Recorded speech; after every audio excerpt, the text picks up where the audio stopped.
Hello internet! And today we got Cerydra again. So I've been thinking about what characters would be really good with Cerydra, and in the meantime you can check out the stats and whatnot. I'm thinking about like something that's usable for us where we have a reason to use as well and pull Cerydra. And I would say today, well, first of all, everybody's here for the Creator Experience server. Second of all, I think we got our man Archer. You see, with Cerydra you want characters that can do a lot of skills, so Archer is the type of character that can do a bunch of skills. And how it should work is that Cerydra can allow Archer to do one more skill, and it's gonna happen automatically for no skill point usage, right? And we all know with Archer, every arrow we can do, especially at max stacks, is like 300, 400k damage. It's crazy. So these are the stats on my Archer. It's not exactly too bad. It's definitely not, you know, the best thing ever. I'm also using Genus Brilliant Stars, so it's not really the perfect set considering this week, or rather like the coming week as well. There's not really Quantum Week boss. We got Japart right here, which is not Quantum Week, obviously. But today's showcase will feature these two, Cerydra with Archer. How good is this character, man, with Cerydra now? You see, from before you would use like Sparkle with Cerywolf in this slot. So instead of Cerywolf now with Cerywolf you will have like the Quantum Week, which is actually good for Archer on Quantum set. But now that we got Cerydra, is it better like to just add the extra skill on Archer? We'll find out, right? I do feel like it's gonna really depend on the math. If you can line everything up perfect.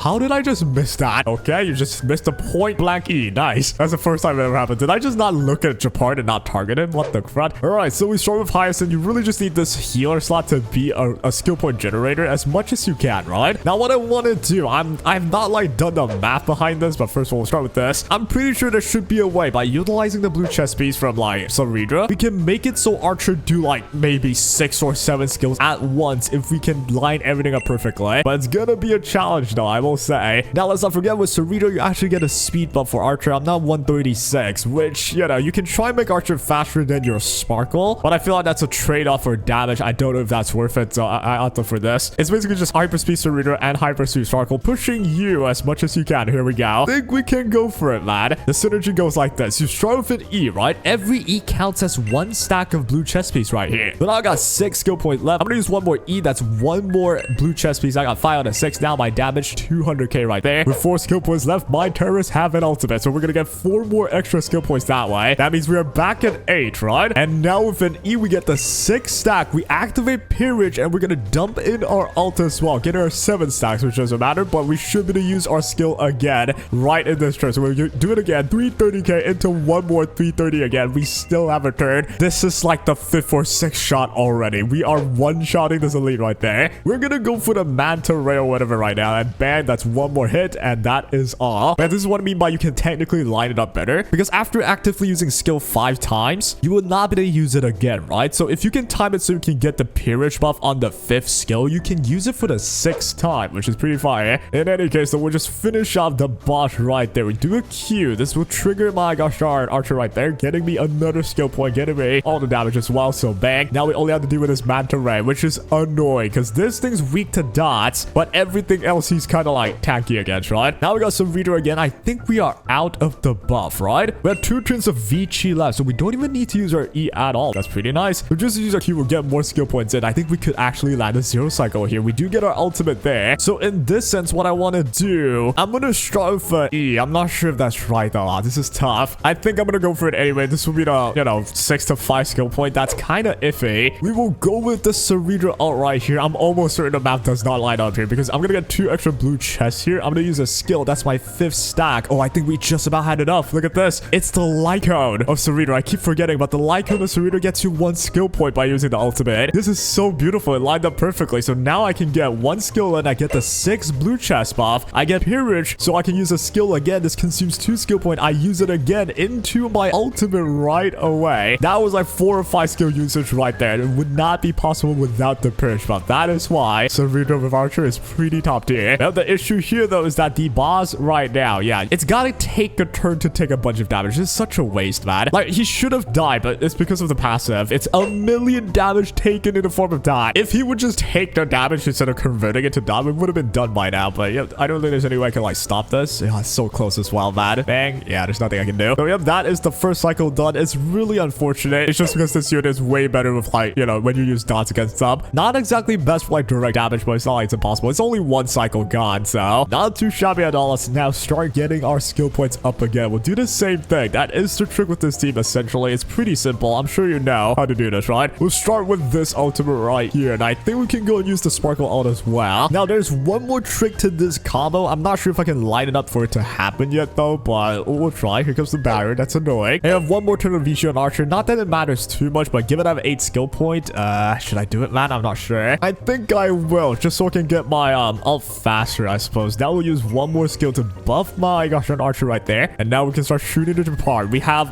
3 skill usage, I think. So that's the first one. That's the 220k for the second hit, and that will be the third hit. We can use our ult right away. This will be a test as well. I'm not sure if it works. I'm pretty sure it doesn't. We get the Pyrrhic buff right here, but I don't think I can trigger the skill, right? Yeah, I gotta use it. What a shame, dude. What a shame. If I could trigger like an extra skill with that one, maneuver, I get the ult because of Archer's skill, and I easily change to one extra skill in Archer. That'd be so good. But not that this is bad at all. This is pretty fire so far. All right, damage goes inward. This is actually really good because I want Sparkle to get more damage on her, just so I can get the ult. That is what we're hoping for. I will not be using her E. I want to recuperate on skill point. Please do continue to hit me. That's so nice of you. Now, I think we can try, guys. Combo number 2. This is what you do. You first start with a lot of skill points, right? We got Sparkle here for that exact reason. 7 skill point now. We're going to push Archer. And now, with the Pyrrhic buff, we'll use our skill. This will be the first one. Bam, 200k. Free proc on one more, and we're going to go and use our ult right away. We have 4 skill point left, but the ult's going to get us 2 potential follow-up attack buffs, right? So, bam, 300k done. Hyacinth Ghost. This is an offensive ability. That means one more follow-up on Archer, and that is one more skill point. Bang, got him. Now we got 5 skill point. Guess what's going to happen? We're going to kill the Japart with one more skill here. Japart damn near got like 2-shotted essentially with that. Jesus. Ideally, though, Cerydra would have to ult right about now. We can use it to trigger Archer's like a follow attack for one more skill point, but I guess we're already triggered like the skill, I think 5 times genuinely, so not that it matters too much. I think if you can get like 5 procs, that's all that matters with Archer, right? But that spells doom for Japart. We're done. Now, coming up next is this stupid marine animal. Problem with this guy is it takes a while to kill it, I think. I don't know if we have this, man. This might be kind of bad. We do have Cerydra. I'm not sure if I want to use my E at all yet, but you do have Vichy for only one more turn. I think I'll actually do